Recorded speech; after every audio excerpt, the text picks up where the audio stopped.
कहानी की शुरुआत होती है लंदन शहर से, जहां हम क्विन नाम के एक लड़के को देखते हैं जो इस वक्त अपनी माँ से मिलने पास वाले सबवे स्टेशन में जा रहा था। वहां कंस्ट्रक्शन का काम चालू था और उसकी माँ कैरन मजदूरों की सुपरवाइजर थी। क्विन और उसकी माँ बातचीत कर ही रहे थे कि तभी वहाँ एक मजदूर ये बताने के लिए आया कि नीचे कुछ प्रॉब्लम है। ड्रिलिंग के दौरान एक बहुत बड़ा खड्डा मिला है जिसका पहले वहाँ होने का कोई अंदाजा नहीं था। एक्साइटेड होकर क्विन उस खड्डे में घुस गया, ये देखने के लिए कि आखिर वहाँ है क्या। वो उस रहस्यमयी गुफा में पहुंचा ही था कि तभी अचानक फर्श से आग निकलने लगी। ये देखकर क्विन चौंक गया, लेकिन फिर अचानक से गुफा की दीवारें तक हिलने लगी। क्विन ने हिसाब लगाया कि असल में ये एक बहुत ही विशाल जीव है। अगले ही पल उस जीव ने अचानक से क्विन के मुंह पर थूक दिया, जिसके बाद क्विन जल्दी से उस गुफा से बाहर भागा अपनी माँ को इस जीव के बारे में बताने के लिए। कैरन क्विन का चेहरा देखते ही बहुत घबरा गई और तुरंत ही उसका मुंह धुलवाने ले गई। उसने क्विन की चिंता में बिल्कुल भी ध्यान ही नहीं दिया कि वो बताने की कोशिश क्या कर रहा है। सभी मजदूर भी ये बात समझ गए थे कि उस गुफा में कुछ बहुत ही अजीब है। अचानक से सबवे स्टेशन का पूरा ढांचा कपकपाने लगा और उस विशाल जीव ने अपने मुंह से टनल में भयानक आग बरसाई। अब कैरन जल्दी से क्विन को लेकर वहाँ से बाहर निकलना चाहती थी।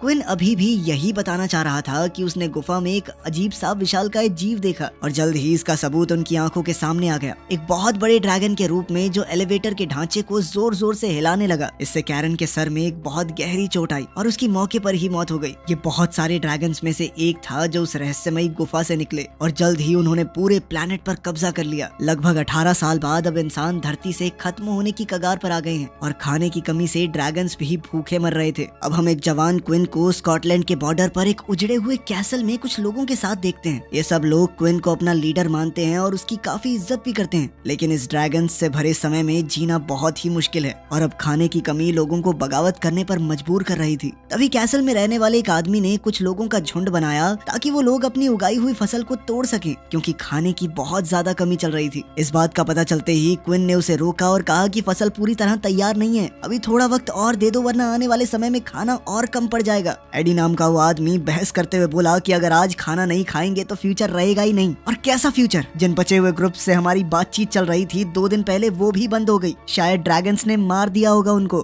क्विन अपनी बात पर अड़ा रहा और उन्हें जाने की परमिशन नहीं दी। साथ ही उसने सभी गाड़ियों की चाबियां भी जब्त कर ली। दोनों तरफ गुस्सा बढ़ रहा था कि तभी क्विन का बेस्ट फ्रेंड क्रीडी वहां आया। उस वक्त एडी कह रहा था कि ये किला जेल है क्या। इस पर क्रीडी ने कहा कि जो जाना चाहता है वो आजाद है, चाहे उसके इस फैसले से हम सभी परेशानी में क्यों ना पड़ जाएं। लेकिन फिर ये बात भी याद रखना कि जो एक बार जाएगा वापस नहीं आ सकता। इस बात से फिलहाल के लिए तो ये मुद्दा संभल गया और एडी बाहर नहीं गया।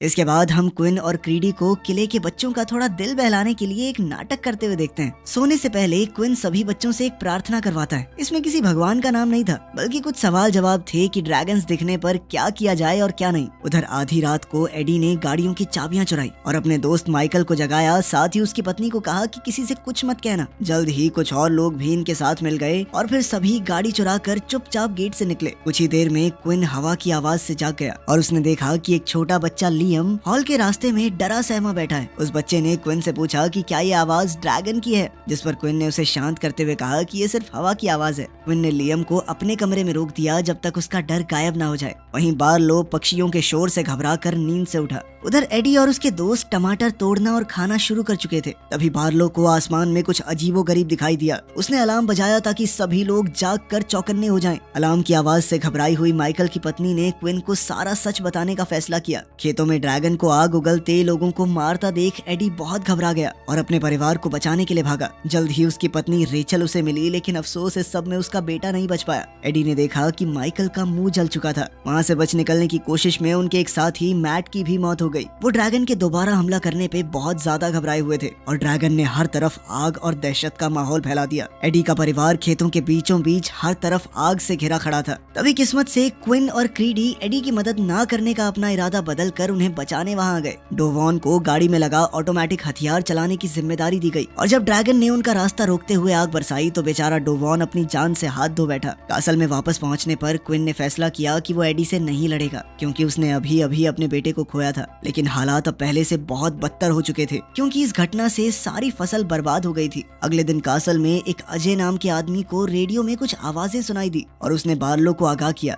बार्लो ने बहुत से टैंक कैसल की तरफ आते देख अलार्म बजाया। कैसल में हर एक इंसान को सुरक्षा के लिए एक हथियार दे दिया गया और बार्लो ने हिसाब लगाया कि गोला बारूद अब खत्म होने की कगार पे है। क्रीडी का मानना था कि शायद जो लोग सामने हैं वो हमला ना करना चाहते हो और उन्हें खुश होना चाहिए कि उनके अलावा और भी लोग जिंदा हैं। लेकिन जैसे ही गाड़ियां रुकी, क्रीडी ने अपने शब्द वापस ले लिए। ये लोग अमेरिका से आए थे और उनका लीडर है वॉन जैन। वॉन जैन ने बताया कि वो एक हवाई जहाज को रीबिल्ड करके यहाँ तक पहुँचा है। हालांकि जहाज की लैंडिंग सही नहीं रही और उन्होंने करीब 100 आदमी खो दिए और अभी के लिए वो बस वहाँ रात गुजारना चाहते हैं। क्विन ने इन लोगों को पनाह तो दे दी, लेकिन वो वॉन जैन की प्लेन वाली कहानी को कुछ हजम नहीं कर पाया क्योंकि ड्रैगन्स के राज में आसमान में प्लेन उड़ाना असंभव था। वॉन जैन ने क्विन की इस बात को नकारते हुए कहा कि मुझे ड्रैगन्स की कमजोरी मालूम है। शाम के वक्त उनकी आंखों की रोशनी कम हो जाती है और ड्रैगन्स को उस वक्त मारा जा सकता है। उसने सबूत के तौर पर ड्रैगन का दांत क्विन को दिखाया जिसे वो अपनी जीती हुई ट्रॉफी मानता था। ये देखकर तो क्विन इम्प्रेस हो गया और गाड़ियों को अंदर लाने का आदेश दिया। क्रीडी क्विन के इस फैसले से बेचैन हो उठा और वॉन जैन की ड्रैगन मारने वाली बात पर तो वो हंस दिया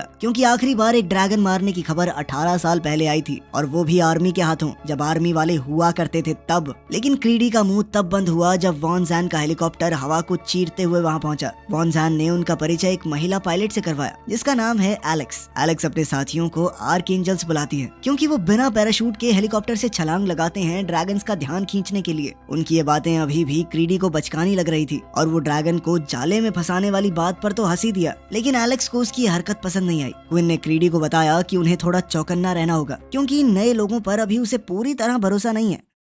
रात को एलेक्स और क्विन किचन में एक दूसरे से बातचीत कर रहे थे। इस दौरान एलेक्स ने क्विन से उस लड़के के बारे में पूछा जो हमेशा उसके साथ रहता है। ये तुम्हारा बेटा है क्या? क्विन ने उसे बताया कि इस लड़के का नाम जैरेड है और वो क्विन के पास तब से है जब वो 3 साल का था। क्विन और क्रीडी एक शेल्टर की तलाश में उस जगह से निकल रहे थे जहाँ जैरेड अपनी मरी हुई माँ को कई दिनों से जगाने की कोशिश में लगा हुआ था। क्विन चाहकर भी उसे अकेला नहीं छोड़ पाया और अपने साथ ले लिया। एलेक्स ने क्विन से कहा कि तुम बहुत दयालु हो, अगर तुम्हारी जगह कोई और आदमी होता तो बिना बात बच्चे की सिरदर्दी न लेता। क्विन ने मौके का फायदा उठाते हुए एलेक्स से पूछा कि अमेरिकन फौजी यहाँ पूरा समुद्र पार करके यूके में क्या करने आए हैं। उसके जाल में ना फंसते हुए एलेक्स ने जवाब दिया कि ये सवाल कमांडर वॉन जैन से ही किया जाए तो बेहतर होगा। उसी पल बार्लो दोबारा इमरजेंसी घोषित करते हुए अलार्म बजाता है। क्विन को अमेरिकन फौजियों के डिसिप्लिन और योग्यता के सामने अपना सिक्योरिटी सिस्टम देखकर शर्मिंदगी महसूस हो रही थी। अलार्म बजने के साथ ही हेलीकॉप्टर उड़ने लगा, ट्रक सड़कों पर आ गए और 3 आदमी अपनी मोटरसाइकिल्स पर टारगेट को घेरते हुए एक ट्रायंगल पोजीशन बनाते हुए आगे बढ़े। आज आर्कएंजल बनने की बारी एल्वरेज की थी, यानी वो बिना पैराशूट के हेलीकॉप्टर से कूदकर ड्रैगन का ध्यान भटकाएगा। ड्रैगन एकदम से हेलीकॉप्टर के पीछे आ गया। वॉन जैन चिंता में था क्योंकि टारगेट को घेरने के लिए तीसरा पॉइंट अभी भी सेट नहीं था। क्विन ने अपनी दूरबीन से ड्रैगन को कासल के ऊपर उड़ते हुए देखा और मोटरसाइकिलिस्ट को पहाड़ी पे चढ़ते हुए। वहीं वॉन जैन और बाकी फौजियों के बीच की बात रेडियो पर सुनते हुए अजय को पता चला कि तीसरा मोटरसाइकिलिस्ट अपनी जान गंवा चुका है। इस बात का पता चलते ही क्विन उस तीसरे मोटरसाइकिलिस्ट की तरफ अपने घोड़े पर सवार होकर निकल गया ताकि वो ट्रायंगल पूरा करने में उनकी मदद कर सके। बिना तीसरे मोटरसाइकिलिस्ट के ड्रैगन को लोकेट करना इम्पॉसिबल है और उसकी लोकेशन का पता ना होने से हेलीकॉप्टर में बैठे सभी लोगों की जान खतरे में आ जाएगी। क्विन ने पहाड़ी के ऊपर जाकर गिरी हुई मोटरसाइकिल को ढूंढा और तीसरे सिग्नल की लोकेशन अपडेट की। ट्रायंगल के पूरा होते ही ड्रैगन की लोकेशन सामने आई तो एलेक्स ने देखा कि ड्रैगन ठीक हेलीकॉप्टर के पीछे है और उसने तभी हेलीकॉप्टर पर हमला कर दिया। अल्वरेज बिना बताए हवा में कूद गया और साथ ही उसके दोनों साथी भी। एलेक्स रेडियो पे उनको गाइड कर रही थी और ड्रैगन भी एल्वरेज के पीछे हो लिया जो दिखने में एक ह्यूमन मिसाइल जैसा लग रहा था। ड्रैगन के ठीक पीछे से गिडियन और जेफरसन ने नेट से ड्रैगन पर हमला किया, लेकिन ड्रैगन नेट से जल्द ही आजाद हो गया। बादल बहुत घने होने की वजह से उन्हें कुछ दिखाई नहीं दे रहा था और एल्वरेज ड्रैगन को तभी देख पाया जब वो उसके बहुत पास आ गया था। ड्रैगन ने अपनी जबरदस्त आग से एल्वरेज को जलाकर राख कर दिया। एलेक्स ने भी रेडार पे एल्वरेज को जमीन पर चकनाचूर होते देखा। पहाड़ पर क्विन ने वॉन जैन से मोटरसाइकिलिस्ट के रेडियो की मदद से संपर्क किया और अब वक्त था प्लान बी का। इस प्लान के मुताबिक अब ड्रैगन को क्विन अपनी तरफ बुलाएगा और उसने फुल स्पीड में भागते हुए काम शुरू कर दिया। अब उसे जिंदा रखने का काम वॉन जैन का था। जैसे ही घोड़ा पहाड़ से नीचे आता हुआ दिखा तो वॉन जैन ने ठीक उसी की दिशा में मिसाइल से हमला किया। क्विन ने एकदम से अपनी दिशा बदली और वो मिसाइल सीधा क्विन के पीछे मौजूद ड्रैगन को जा लगी। ड्रैगन ने कासल के आंगन में गिरने से पहले एक आखिरी बार आग बरसाई। अपने ड्रैगन शिकार के जबड़े के पास आकर वॉन जैन ने यादगार के तौर पर उसका एक दांत निकाल लिया। रात को कासल में खुशी का माहौल था और सभी लोग जश्न मना रहे थे, लेकिन तभी वॉन जैन भीगी आंखों के साथ वहां आया और बोला कि ये कोई खुशी मनाने का वक्त नहीं है। एक ड्रैगन को मारने के लिए उसके 3 फौजियों ने अपनी जान दी थी। क्विन उसकी बात से पूरी तरह सहमत था और उन 3 फौजियों के अंतिम संस्कार में शामिल हुआ। उसने वॉन जैन से कहा कि ये मेरा घर है, यहाँ मैंने अपने बहुत से साथियों को दफनाया है, तुम्हें यहाँ रहने की इजाजत दी है, इतना हक तो हमारा बनता है ये जानने का कि क्या करने आए हो तुम यहाँ। आखिरकार वॉन जैन ने उसे सच बताने का फैसला किया। उसने बताया कि वो अब तक 200 ड्रैगन्स को मार चुका है, लेकिन जांच करने पर पता चला कि वो सारी मादा ड्रैगन्स थी। उनकी स्टडी से पता चला है कि सिर्फ एक ही मेल ड्रैगन है जिसने सारी फीमेल ड्रैगन्स को बच्चे दिए हैं, और अगर वो उस एक मेल ड्रैगन को खत्म करने में कामयाब हो गए तो ड्रैगन्स धीरे धीरे अपने आप ही खत्म हो जाएंगे। इन ड्रैगन्स की साइंटिफिक रिसर्च करने के बाद उन्होंने पाया कि वो मेल ड्रैगन लंदन में है, इसीलिए वॉन जैन अपनी आर्मी के साथ पूरा समुद्र पार करके यहाँ आया है। लंदन की बात सुनकर क्विन ने इस मिशन का हिस्सा बनने से इनकार कर दिया, क्योंकि जो भी लंदन जाता है वापसी में ज्यादा से ज्यादा ड्रैगन्स उनका पीछा करते हुए उनके ठिकानों तक पहुँच जाते हैं, जिससे सभी कैसल में रहने वाले लोगों को खतरा होगा। क्विन की इस बात से उन दोनों के बीच बहस शुरू हो गई और वॉन जैन वहाँ से चला गया। एलेक्स ने अकेले में क्विन से पूछा कि लंदन ना जाने की क्या कोई और भी वजह है। तब क्विन ने बताया कि जिस ड्रैगन ने उसकी माँ को मारा था वो ही मेल ड्रैगन है, इन बाकी ड्रैगन से बहुत ज्यादा बड़ा है वो। इसी बीच अजय वहाँ आया और उसने खबर दी कि वॉन जैन कैसल में लोगों को इकट्ठा करके भाषण दे रहा है और 4-5 लोग तैयार हो भी चुके हैं उसके साथ लंदन जाने के लिए। क्विन गुस्से में भागता हुआ वहाँ पहुँचा और उसने वॉन जैन को घूसा दे मारा। देखते ही देखते दोनों के बीच में हाथापाई शुरू हो गई। अब वॉन जैन गुस्से से भरकर क्विन को बुरी तरह पीटने लगा, जिसे देखकर बाकी अमेरिकन फौजी उसे रोकने आए। एलेक्स को क्विन के लिए बुरा लगा और उसने उसे दवाई की बोतल दी अपने जख्मों पर लगाने के लिए। वॉन जैन अब और लोगों को अपने साथ ले जाने के लिए तैयारी करने लगा, और तो और जैरेड भी चुपके से अमेरिकन के साथ निकलने के लिए तैयार था। क्विन ने उसे देख लिया और रोकने की कोशिश की, ये कहकर कि वो जैरेड को कैसल का हेड बना देगा, जैसा कि वो हमेशा से चाहता था। लेकिन जैरेड ने बताया कि अब वो आर्कएंजल बनना चाहता है। वॉन जैन अपनी आर्मी के साथ साथ कैसल के कई लोगों को लेकर मेल ड्रैगन से लड़ने के लिए निकल गया। इधर क्विन खेतों की तरफ निकल गया बची खुची फसल को इकट्ठा करने, और कुछ देर बाद जैरेड भी वहाँ आ गया। उसने अमेरिकन के साथ ना जाने का फैसला कर लिया था। वहाँ खेतों में मरे हुए ड्रैगन की बहुत बुरी बदबू फैली हुई थी। क्विन ने बताया कि यही बदबू ड्रैगन्स को दूर भगाती है। रात को क्विन मरे हुए ड्रैगन के पास गया ये देखने के लिए कि वो नर है या मादा, और जब क्विन ने देखा कि ये सच में मादा ड्रैगन है तो उसे वॉन जैन की बात पर यकीन होने लगा। जब वॉन जैन की आर्मी लंदन पहुंची तो उन्हें हजारों किलोमीटर तक फैला हुआ मलबा मिला। पूरा शहर लाशों से भरा पड़ा था। ये देखकर सभी लोग काफी डर गए। तभी अंधेरे से उन्हें आग की लपटें आती दिखी। वॉन जैन ने आदेश दिया कि अब किसी भी चीज को मापने या तय करने का समय नहीं है, अब उन्हें सीधा हमला करना होगा। सभी लोग ना चाहते हुए भी हमले के लिए तैयार हो गए। जल्द ही शाम का समय बीत गया और अब ड्रैगन्स पूरी तरह साफ देख सकते थे, बल्कि अब तो लोगों को अंधेरे में कुछ साफ दिखाई नहीं दे रहा था, और अब इंसान सिर्फ अंधाधुंध फायरिंग कर सकते हैं। कुछ ही सेकंडों में वो भीमकाय मेल ड्रैगन वहां पहुंचा और पूरे काफिले को आग की लपटों में जला दिया। एलेक्स बहुत चिंता में थी कि कोई रेडियो पर रिस्पांस क्यों नहीं दे रहा। कैसल में अजय ने रेडियो पर उनकी कॉल सुनी और वो समझ गया कि कुछ तो बहुत गलत हो चुका है। एलेक्स जब दुर्घटना वाली जगह पर पहुंची तो उसने देखा कि वॉन जैन और थोड़े से बाकी लोग बच पाए थे। बहुत ही बुरी हालत में वॉन जैन ने बताया कि उन पर उसी मेल ड्रैगन ने हमला किया,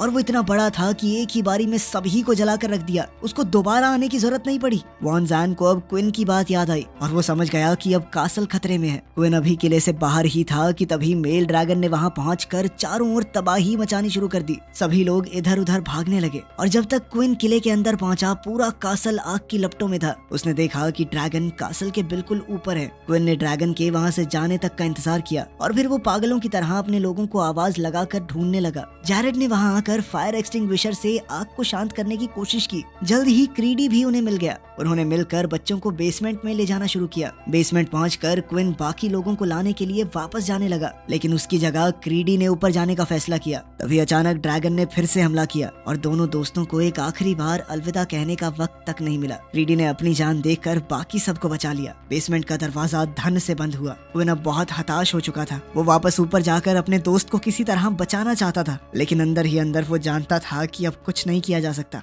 और फिर उसे बच्चों का ध्यान भी तो रखना है।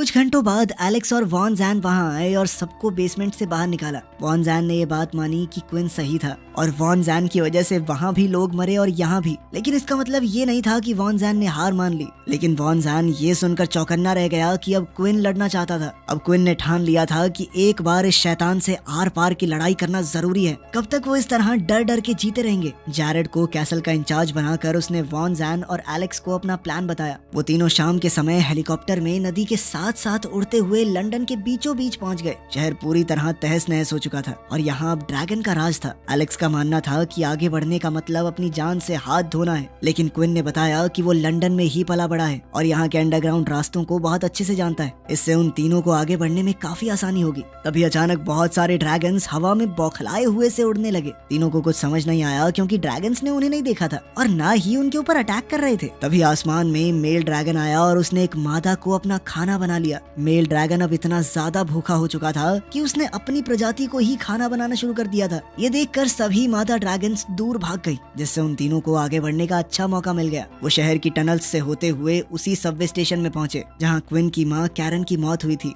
अब प्लान था मेल ड्रैगन को यहाँ लाकर विस्फोटक तीरों से उस पर हमला करना। जैसे ही क्विन एलिवेटर पर चढ़ने लगा तो उसे अपने बचपन की बुरी यादों ने घेर लिया, जब उसी जगह पर उसकी माँ की मौत हुई थी। हालात को समझते हुए वॉन जैन ने उसे हौसला देते हुए कहा कि अपने दुख को अपनी ताकत बनाओ। इस गुस्से की मदद से इस ड्रैगन को जलाकर राख करना है हमें आज। जल्द ही क्विन पूरे जोश में ऊपर चढ़ने लगा। वॉन जैन ने तीनों को अलग अलग दिशाओं में जाने की सलाह दी और ड्रैगन के आते ही वो तीनों अपनी अपनी जगह पर तैनात हो गए। तभी क्विन को ध्यान आया कि उसने अपने तीर तो खो दिए हैं। एलेक्स बहुत घबराई हुई थी। वो आमतौर पर आसमान की ऊंचाइयों से दुश्मनों से लड़ती थी। अब जमीन पर खुद को अकेला पाकर वो बहुत घबरा गई थी। वॉन जैन ने टावर के ऊपर से एलेक्स को प्लान के हिसाब से चलने के ऑर्डर्स दिए। वो लगातार उसे आगे बढ़ने को कह रहा था। एलेक्स अपने डर पर काबू पाकर अब ड्रैगन का ध्यान भटकाते हुए भागने लगी और अब ड्रैगन भी उसके पीछे चल दिया। जैसे ही वॉन जैन ने तीर चलाया, ड्रैगन आखिरी मिनट पर उसकी तरफ मुड़ गया और उसने तीर को अपनी आग से बेअसर कर दिया। ड्रैगन को अपनी ओर आता देख वॉन जैन डरा नहीं और एक योद्धा की तरह उसकी तरफ छलांग लगा दी, पर इस बार ड्रैगन ने उसे जिंदा निगल लिया। वॉन जैन की मौत के बाद एलेक्स और क्विन अलग अलग जाने के प्लान को छोड़कर एक साथ आ गए। ड्रैगन को अब तक थोड़ी चोट तो आई थी, लेकिन जल्द ही वो सब कुछ भूलकर अपने दुश्मनों को मिटाने के लिए निकल पड़ा। तभी एलेक्स को वो खोया हुआ तीर दिखाई दिया। क्विन किसी तरह उसकी तरफ भागा और शॉट की तैयारी की। वक्त बहुत कम था, इसलिए एलेक्स ड्रैगन के सामने गोलियां चलाकर उसका ध्यान भटका रही थी। तीर को लोड करते ही क्विन ड्रैगन के सामने आ गया और आखिरकार अब उसके सामने अपनी माँ की मौत का बदला लेने का मौका था। जैसे ही ड्रैगन ने मुंह खोला, क्विन ने तीर चलाया और तीर लगते ही ड्रैगन बुरी तरह फट गया। इस तरह क्विन ने अपनी माँ की मौत का बदला पूरा किया और इंसानों को पूरी तरह खत्म होने से बचा लिया। वीडियो पसंद आई तो लाइक कर देना, चैनल को सब्सक्राइब कर लेना। मिलते हैं अगली वीडियो में।